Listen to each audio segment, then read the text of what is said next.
The director of the Despicable Me franchise says a fifth movie could happen, but there's a catch.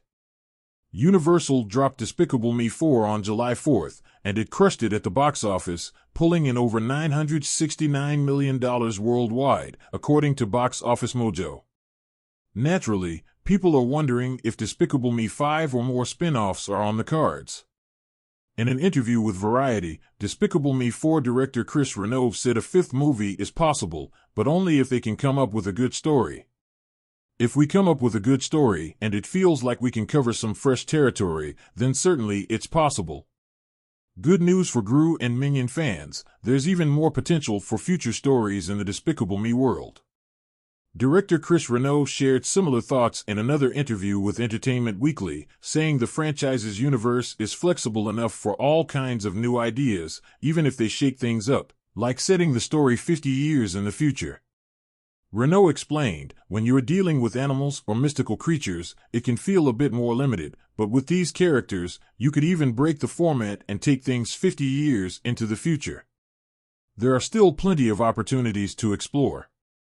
While fans eagerly await the possible fifth Gru and family adventure, there's already another movie in the pipeline. Following the massive success of Despicable Me 4, The Hollywood Reporter confirmed that Minions 3 is set to hit theaters on June 30, 2027. This means the earliest we could see Despicable Me 5 would be 2028, or maybe even later. So, what good story might director Chris Renaud and Gru bring to Despicable Me 5? Steve Carell might have a clue, but before we dive into that, let's recap what went down in the last movie. In Despicable Me 4, Gru, now an anti-villain league (AVL) agent, attends a reunion at his old school, Les Pommes. There, he crosses paths with his old rival, Maxim Lommel, who still holds a grudge over Gru stealing his talent show act, singing Karma Chameleon back in the day. It turns out Maxim's been busy. He's transformed into a cockroach hybrid with superpowers and plans to take over the world. Gru and the AVL manage to arrest him, but Maxim escapes the very next day with help from his girlfriend, Valentina. He creates a ray gun that can turn people into human roach hybrids, with his ultimate target being Gru's infant son, Gru Jr., as part of his revenge plan.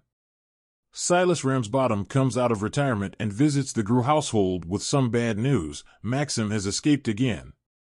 To keep them safe, the AVL decides to move the family to a safe house in a town called Mayflower, where they live under new identities as part of a witness protection program. Gru becomes a solar panel salesman, and Lucy takes on the role of a hairstylist. Meanwhile, the AVL upgrades 5 of the minions with superpowers as part of a project called the Mega Minions. Unfortunately, the plan backfires when the group causes major collateral damage in a city, leading to the project being scrapped and the minions forced into early retirement. In their new upscale neighborhood, Gru and his family meet their neighbors, the Prescotts, Perry, Cy, and their teenage daughter, Poppy. Poppy, an aspiring villainess, quickly recognizes Gru from his old villain days. While Lucy stays home with the girls, Gru teams up with Poppy, 2 minions, and Gru Jr. to successfully nab Lenny and escape in a flying car. However, things take a turn when the school's elderly principal, Frau Beleschleck, spots Gru on security footage. She tips off Maxim about Gru's location using a tracker hidden in Lenny's collar. The next day, Gru and Lucy head to the local country club with the Prescotts, leaving Poppy and Lenny at the safe house with Margot, Edith, Agnes, and Gru Jr. Things take another twist when Poppy spots Ubek arriving at the house.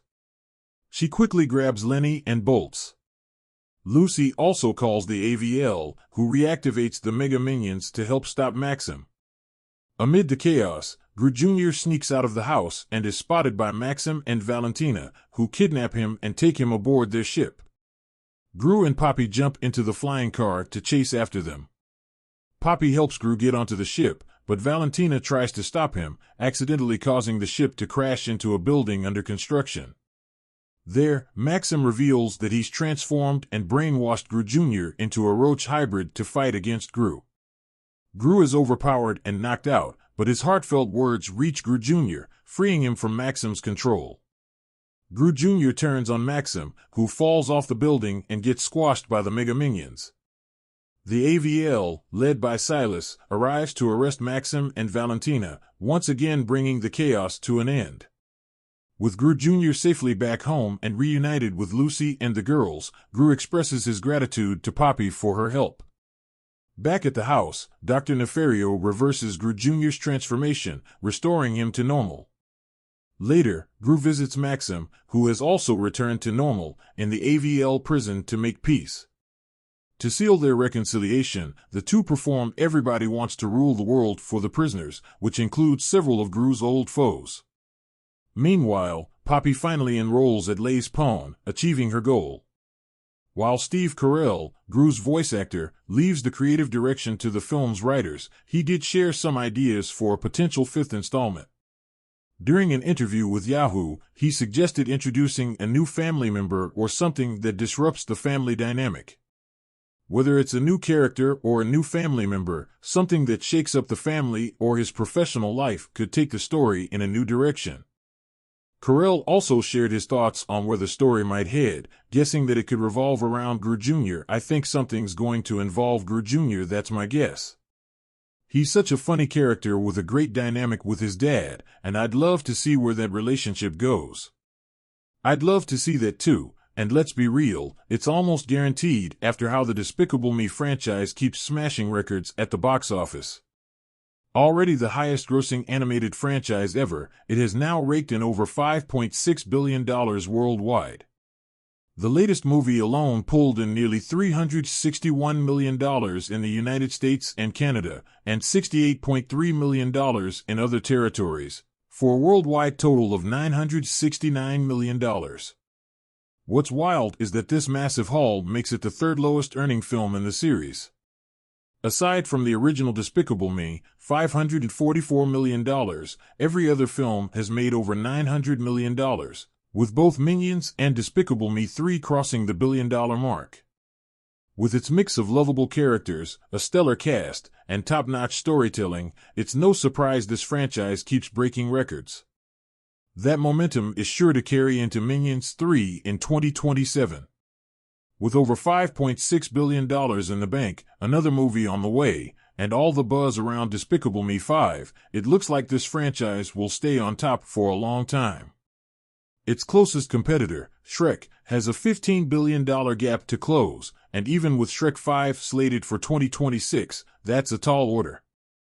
Meanwhile, Toy Story sits in third, trailing by over $2 billion, making it nearly impossible for Woody and Buzz to catch up. Other franchises in the top 10 include Ice Age, Madagascar, Frozen, and even Jurassic World, all pulling in billions globally over their lifetimes. But when you think about how long some of these have been around, it's even more impressive how Despicable Me has completely dominated in just 14 years since the first movie came out. Safe to say, Gru and the Minions are in a league of their own. Well, that's it. What do you think? Will any franchise surpass this in the next 5 years? Let me know in the comments below, and don't forget to hit that subscribe button so you don't miss any updates on all the latest movie news. See you next time.